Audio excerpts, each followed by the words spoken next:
민주당이 앞으로 이재명 대표에 대한 가짜뉴스, 또 허위 정보에 대응하겠다면서 민주파출소라는 플랫폼을 만들었는데요. 이게 좀 논란이라고 합니다.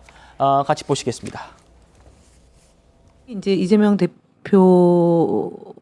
대한 그런 부정적인 글들이 탄핵 직후에 급격하게 더 늘고 대표께서 조금 더 조직적으로 대응을 해야 된다라고 해서 지금 그 센터를 만들게 된 거죠. 이재명 대표께서 본인과 관련된 가짜 뉴스를 그대로 좀 이렇게 놔둔 게 많았어요 그동안. 근데 그게 이제 켜켜이 쌓여가지고 사실은 마녀 사냥이 된 거잖아요.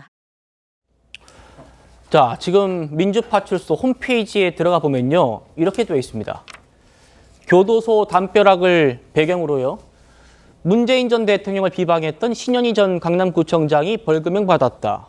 또 이재명 대표의 형수 욕설을 틀었던 단체 대표는 벌금형 받았다. 뭐 이런 사례들을 쭉 열거 해놓고 있는데, 박 대변인님, 지금 논란되는 거는 김웅전 의원이 저기 등장해요. 이재명 대표가 친형을 정신병원에 감금시켰다 이렇게 썼다가 민주당이 허위사실적시 명예훼손 혐의 이걸로 고발했었는데, 저 발언은 거짓말이 아니다라는 게 지금 김 전 의원 주장 아닙니까?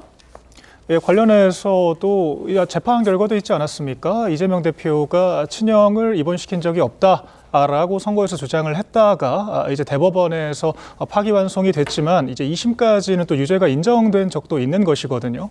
그렇기 때문에 허위 사실이라고 볼 수 있겠느냐에 대해서 갑론을박이 있을 수밖에 없는 것이고요. 또한 저기 소개된 사례를 또 하나 보면 이재명 대표의 형수 욕설 녹취록을 틀었다라는 이유로 또 처벌받은 사례를 제시를 하고 있습니다. 그런데 그것도 역시 허위 사실이 아니라 이게 선거법상 좀 후보 비방죄를 통해서 처벌된 사례거든요. 그러니까 이제 가짜뉴스 문제를 저희가 또 심각하게 받아들여야 하는 것도 맞지만 이 가짜라는 표현이 좀 지나치게 남용되고 있는 것은 아닌가, 이런 생각이 기본적으로 들고요. 이 정치인들이 좀 갈등을 중재하고 문제를 해결해야 할 사람들인데 오히려 좀 이런 대중의 어떤 날선 문제의식에 편승하고 그것을 부추기고 있는 것은 아닌가, 좀 반성이 필요할 부분인 것 같습니다. 또한 그리고 사실 저 홈페이지 자체도 이 공당에서 만들었다라고 하기에는 약간 유치소, 약간 좀 뭐 구금 이런 좀 극단적인 표현이 사용되고 있지 않습니까? 저희가 아무리 극한의 대립 상황이라지만 이 공당으로서의 책임 의식과 좀 최소한의 품격을 지켜가면서 정치를 해야 되지 않을까라는 생각을 전합니다. 예, 차 교수님. 예. 자, 지금 이재명 대표 본인도 1심 선거법 1심에서 나중에 다루겠습니다만 유죄, 징역형 받았지 않습니까? 예. 그런데 아직 확정 판결이 나오지 않은 사건도 뭐 교도소 이렇게 해가지고 지금 뭐 들어가 있는 것 같고요. 또 김웅전 의원 같은 경우는 유치장 이렇게 해가지고 또 넣어놨어요. 어떻게 보십니까? 이 지금 민주파출소?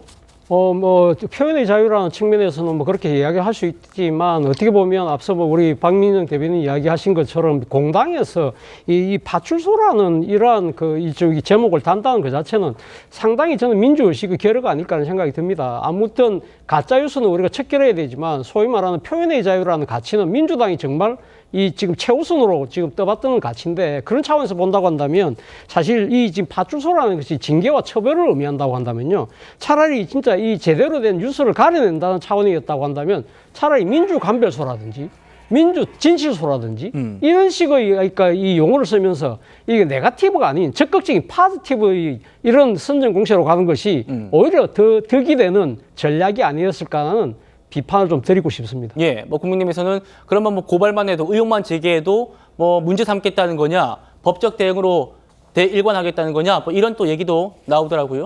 알겠습니다.